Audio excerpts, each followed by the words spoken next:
Welcome back to Nasdaq Trade Talks. I'm Jill Malandrino, global markets reporter at Nasdaq. We're coming to you live from Inside ETFs in Hollywood, Florida. And joining us for this segment, we have Steve Blumenthal. He's the chairman and CEO of CMG Capital Management Group. And we're going to talk about really high level what's going on at the Inside ETF Conference. Steve, it's great to have you with me. As always, you've been coming here for more than 10 years, so you're the X on this. You're the expert. What observations have you seen about this year's Inside ETF Conference? Because I've noticed some of the topics have definitely emerged that are different from last year. Well, first of all, it's a lot of fun, and it's matured, and so is the industry. So the number of tools via ETFs that are available to investors is just phenomenal. Behind us is a session that's going on right now with a number of the big personalities in the space voting for their best ETF of the year, and one of them was something called Nerd, that gets into gaming specifically and what that interests in. So to me, it's kind of neat how that brings opportunity to investors packaged through a tax-efficient vehicle like an ETF. Yeah, you have to, the people that assign the tickers really are very clever when it comes to some of these.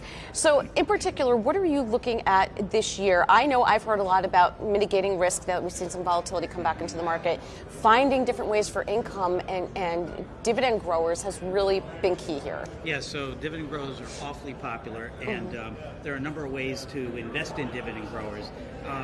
We have several models, and in those models are client portfolios, a moderate and a growth portfolio.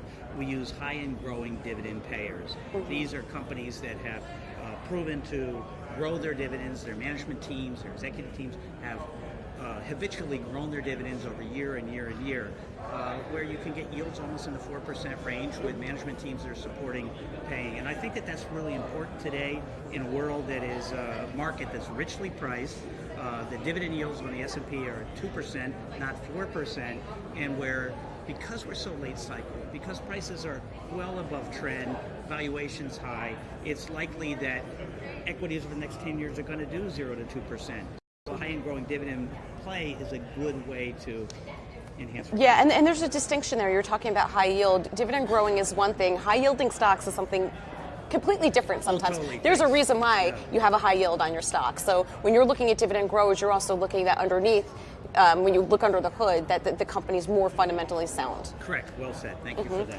All right, so bonds, you're not looking at bonds, I guess, as much as you would have in years past. You're looking at more alternative ways to derive income? You can do that, and to some degree, we've upped allocation to something like high-end growing dividend payers, these higher quality stocks that have the management teams that do that. There's no way that a 1.7% 10-year treasury can do better for you than 1.7% over the next 10 years. And we're in a risk of higher inflation. Central bankers are certainly pushing for that.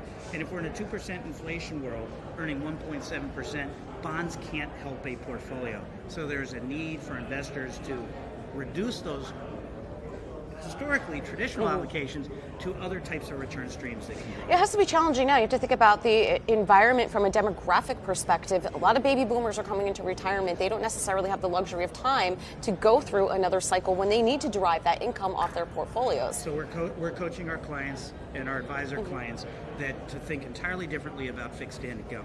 We've come off 30 plus years of interest rates declining.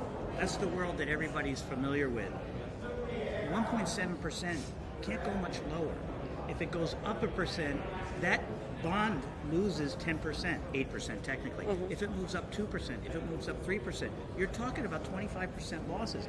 People aren't expecting that, and baby boomers look to deleverage and de-risk portfolios. Target date funds that tie to maturity dates, by rule, increase to fixed income, reduce to equities as we grow older and closer.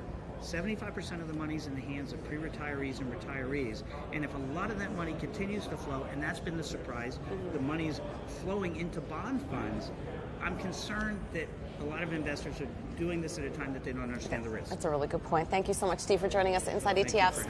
And thanks for joining me on Trade Talks. I'm Jill Malandrino, global markets reporter at Nasdaq.